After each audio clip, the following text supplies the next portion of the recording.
We have a champion scalper, and if I'm not mistaken, you've ranked 3 times in the Robins World Cup in the scalping division and come second a few times and also third place. So phenomenal stuff. And I want to start off with just asking directly, how many trades do you take an average week, or in the World Cup, how many trades have you taken? So in the World Cup, there is an average of 500 trades every 3 months because it's a quarterly cup. So in one cup, it was like 350. The other one was 600. The other one was 550. So around 500 trades per cup. And I think it's the only way to keep the drawdown low and get a big performance, because you need a big data sample and a lot of execution. Otherwise, you can just go hard on risk, but it's like gambling, because you need 5 lucky trades, and it's not my approach. So I prefer to, if I'm joining the competition, I'm scalping every afternoon from the starting of New York session to late night in United Arab Emirates. Okay. And there is another guy on the other side of the planet in Malaysia that is Nazri Khan, that is my main competitor. Also, he did 223%, and he's scalping in the exact same way I do, footprint scalping. Okay. What was your performance in the World Cup? Now, if I'm not mistaken, it was 68% in the first cup, 88 or 89% in the second one, and 218% in the third one. Okay, so I'm going to guess and say the year you did 200 was because of the exponential days approach you have. Yes, so participating in the World Cup, I refined my process as I improved also as a trader. And I understood that the best way to get a really impressive performance, keeping the drawdown low, is to start with low risk and compounding the account and using, for example, the profit that you made in the first 2 hours or 3 hours of the session to make additional profit. So let's say that I start one day with 3 take profit. I risk 0.25%, and I take, for example, 1 to 4 risk to reward. So at the end of the first 2 hours, I have 3 targets, and I am 1%, 1%, and 1%. So I have a total of 3% on the account. I'm taking 2% on the side, and I'm opening 2 trades with 0.5%. So it's increasing. Yep. Why? Because I noticed that my profit is concentrated in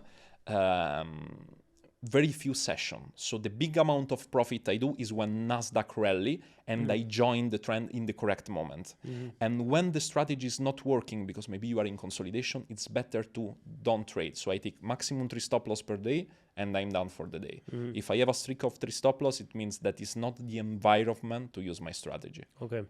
So I guess the scaling risk, where you're just leveraging profit of the day, is a sensible way, because on certain days, at the start of the day, you don't know how many trades you will take. But on some days, it might be 1 or 2. Another day, it might be 30. So you're protecting yourself, where your worst case scenario is you're back to where you started the day. Yeah. Why would you take an approach of, what is the risk per trade when you are doing? 0.25%. That's how you start the day. How I start in the beginning of the cup. As, for example, let's say that I reach 50%. But it's not enough. It's a huge performance in 3 months, 50%. Right. But it's not enough to be in the podium. So I just start to raise my risk. So at the start of the day? At the start of the month, on the first month of the competition. And in the same time, I'm not starting immediately to raise the risk. Like, let's say, in the first month, I have 50% profit. In the second month, I start from 0.25%, I raise to 0.35% or 0.40%. But if I get a good day, 1 to 4, 1 to 3, 1 to 5, multiple trades per day, maybe I sit at 5% profit for the day. So I take half of it and I risk in 2 or 3 trades. And if I'm risking, for example, let's say 2.5%, 2% on one trade, and I get a 1 to 5, it's 10% on the account. Right. But this 10% is compounding with the additional 50% of profit. So it's way more. This way I keep my drawdown really low. But low, I mean below 20%. But to achieve 218% in 3 months, it's more than 1 to 10 risk to return in the concept of risk. So it's really big. Do you think many traders in the World Cup, or in general, like someone who's just looking to make profit in their life, should modify an approach like this, or because I've had a lot of traders that just do 5% risk per trade, or they'll have an A+ setup and they have more conviction, and then they will scale into that with more risk at the beginning as opposed to compounding a day. Yeah, this depends on the number of execution that you have. For example, let's say that I have a trading model that is only giving me 10 trades every 3 months. The only way I have to make a good amount of profit is to raise the risk. I don't have this problem because I have a lot of execution. I have a huge amount of stress, but also a lot of execution.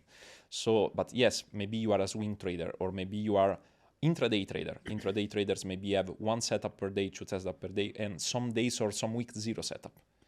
The only way you have to win the competition and to compete against Scalper is to increase the risk per trade.